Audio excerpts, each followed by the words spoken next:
अच्छा सर, अब impairment loss को मैंने कोशिश की है कि इसको मैं सारा का सारा समराइज़ कर दूं, ठीक है ना सर। सर इम्पेयरमेंट लॉस जो है सर वो किस तरीके से कैलकुलेट होता है। सर इम्पेयरमेंट लॉस जो है आप देखेंगे कि एसेट की कैरिंग अमाउंट अगर तो रिकवरेबल अमाउंट से ज़्यादा है, या दूसरी ज़बान में अगर जो है रिकवरेबल अमाउंट कैरिंग अमाउंट से कम है, तो उन दोनों का जितना भी डिफरेंस होगा that would be called impairment loss, ठीक है सर। सर रिकवरेबल अमाउंट क्या होती है। Sir recoverable amount is higher of value in use and fair value less cost to sell. Sir why higher of, because as a prudent person one would be using the asset in the way which maximizes that person's benefit। अगर मुझे ऐसा लगता है इस्तेमाल करके एक asset को मुझे सबसे ज़्यादा फ़ायदा होगा, तो rather than disposing of that asset मैं उसको इस्तेमाल करूँगा, सही है। and if it's other way around, बेच के ज़्यादा फ़ायदा हो रहा है तो I'm gonna dispose of that asset क्योंकि मुझे उससे ज़्यादा फ़ायदा होगा। that is the rationale for higher of के हायर ऑफ क्यों रखा है, वैल्यू इन यूज़ और fair value less cost to sell का, why not lower of. Sir value in use क्या होता है। Sir it's present value of cash flows from the use of that asset. उसमें हमने डिटेल में देखा क्या डूज होते हैं, क्या डोंट्स होते हैं, कि जो भी एसेट से रिलेटेड इनफ्लोज हैं वो आप इनकॉर्पोरेट करेंगे, अगर आउटफ्लोज हैं तो वो इनकॉर्पोरेट करेंगे, डिस्पोजल प्रोसीड्स जो हैं वो आप लेंगे वैल्यू इन यूज़ निकालते हुए, ठीक है सर। और टैक्स रिलेटेड पेमेंट्स या फाइनेंस कॉस्ट रिलेटेड पेमेंट्स या फिर ओवरहोलिंग, फ्यूचर ओवरहोलिंग चार्जेस जो हैं उसे डिसरिगार्ड करेंगे, और जो डिस्काउंट रेट लेंगे वैल्यू इन यूज़ निकालते हुए वो आप कौन सा लेंगे, प्री टैक्स रेट लेंगे, ठीक है सर। फिर हमने बात की कि sir fair value less cost to sell क्या होता है। सर जो भी मार्केट में वैल्यू चल रही हो, मार्केट में कौन सी वैल्यू, दो किस्म की वैल्यूज़ चल रही होती हैं, एग्जिट प्राइस और एंट्री प्राइस। सर आप कौन सी वैल्यू लेंगे। सर एग्जिट प्राइस लेंगे जिस पर आपका माल बिक सकता है, ठीक है ना सर। ये याद रखिएगा, एग्जामिनर इस पर जो है वो एक ट्विस्टेड क्वेश्चन दे सकता है।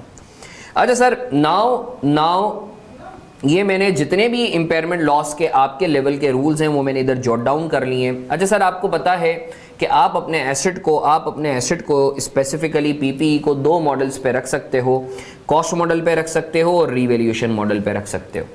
अब आपके लेवल पर जो है कॉस्ट मॉडल में भी इम्पेयरमेंट है और रीवैल्यूएशन मॉडल के लेवल पर भी इम्पेयरमेंट है। तो आए sir let's have a quick look के अकाउंटिंग आप किस तरीके से करेंगे इम्पेयरमेंट लॉस की, और अगर सब्सिक्वेंटली रिवर्स आ जाता है तो how you are gonna treat that. सबसे पहले मैं अंडर कॉस्ट मॉडल का सारा आपको बताऊंगा, फिर रीवैल्यूएशन मॉडल का बताऊंगा, तो ये पूरा का पूरा इम्पेयरमेंट लॉस जो है आपका कवर हो जाएगा। इसके ऊपर फिर हम लोग 7-8 अच्छे क्वेश्चंस कर लेंगे, तो ये इम्पेयरमेंट लॉस आपका एक तरीके से 8 से 10 मार्क्स आपके पक्के हो जाएंगे। अच्छा सर याद रखें, under cost model impairment loss हमेशा पीएनएल में चार्ज होगा। मैं इसकी बात कर रहा हूँ अंडर कॉस्ट मॉडल। अभी आप राइट हैंड साइड पे ना देखें, just focus on cost model. Where to charge impairment loss. Impairment loss calculate करना हमने सीख लिया है। इम्पेयरमेंट लॉस कहाँ चार्ज होगा। सर कॉस्ट मॉडल में जो है इम्पेयरमेंट लॉस पीएनएल में चार्ज होगा। एंट्री क्या पास होगी, इम्पेयरमेंट लॉस डेबिट, पीपीई या एक्यूमुलेटेड इम्पेयरमेंट लॉस क्रेडिट, सही है। आप चाहें तो पीपी को क्रेडिट कर दें डायरेक्ट मेथड में, आप चाहें तो एक्यूमुलेटेड इम्पेयरमेंट लॉस को क्रेडिट कर दें। देखना है सवाल में जो भी आपको सिचुएशन दी हुई, या तो कॉन्ट्रा अकाउंट खोल लें या पीपी के अकाउंट को डायरेक्टली क्रेडिट कर दें। अच्छा सर अब सवाल ये पैदा होता है कि सर आपने इम्पेयर तो कर दिया है, एक एसेट था 100 रुपये का, 40 रुपये से इम्पेयर हो गया, इसकी वैल्यू हो गई है 60। अब सर अब आप डेप्रिसिएशन कैसे चार्ज करेंगे कॉस्ट मॉडल में। तो सर डेप्रिसिएशन का फॉर्मूला मैंने यहाँ लिखवा दिया है, revised carrying amount less residual value over remaining life. Sir 100 रुपये का एसेट था, 40 रुपये से इम्पेयर्ड है, 60 रुपये इसकी वैल्यू हो गई है, 5 साल रिमेनिंग लाइफ है, रेजिजुअल वैल्यू अज्यूम कर रहा हूँ 0 है। तो अब आप 100 की जगह 60 को डिवाइडेड बाई 5 करेंगे, जो भी आपकी रिवाइज कैरिंग अमाउंट है उस पर आप डेप्रिसिएशन चार्ज करेंगे। तो ये रूल नंबर 2 है कॉस्ट मॉडल का।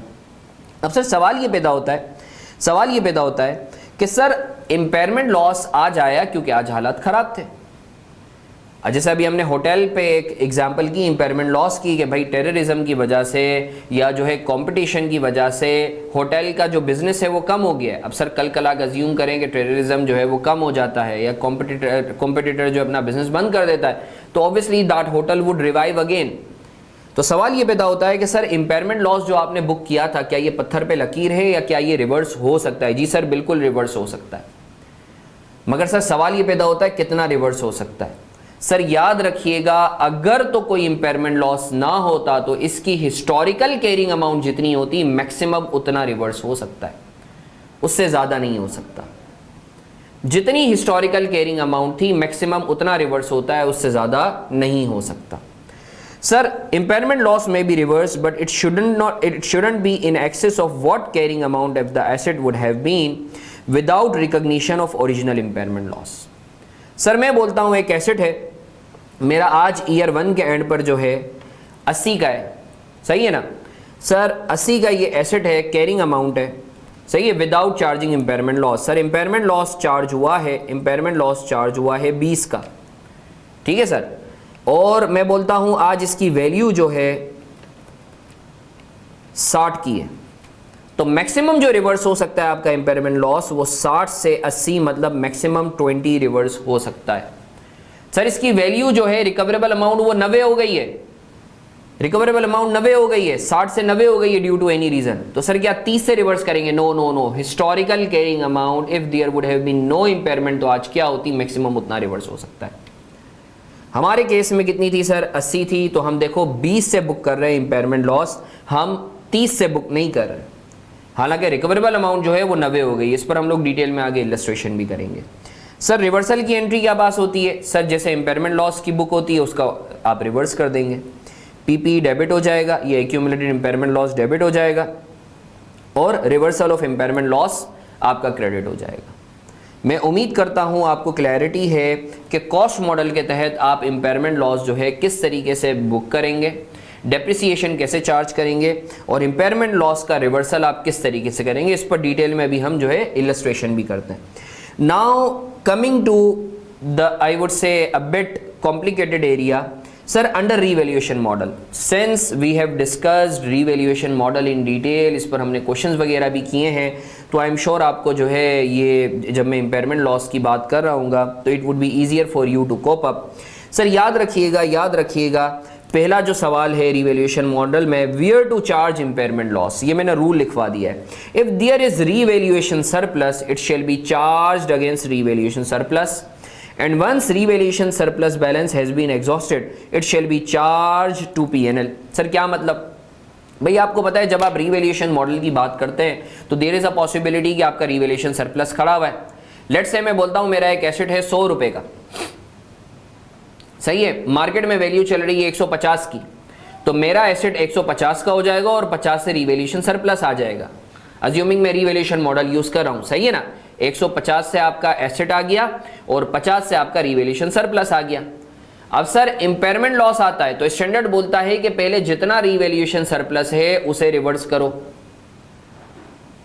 और फिर जो भी तुम्हारा डिफरेंशियल होता है उसको पीएनएल में चार्ज करो। लेट्स से तुम्हारी वैल्यू जो है वो 80 हो जाती है, तुम्हारी वैल्यू जो है वो 80 हो जाती है, 150 से 80, तो तुम 50 से सरप्लस को रिवर्स करोगे और बाकी का जो 20 का डिफरेंस है that would be charged as loss in PNL. और मैंने यही चीज़ लिखी है, revaluation surplus debit, impairment loss debit और पीपी क्रेडिट। इस पर हम इलस्ट्रेशन भी करते हैं।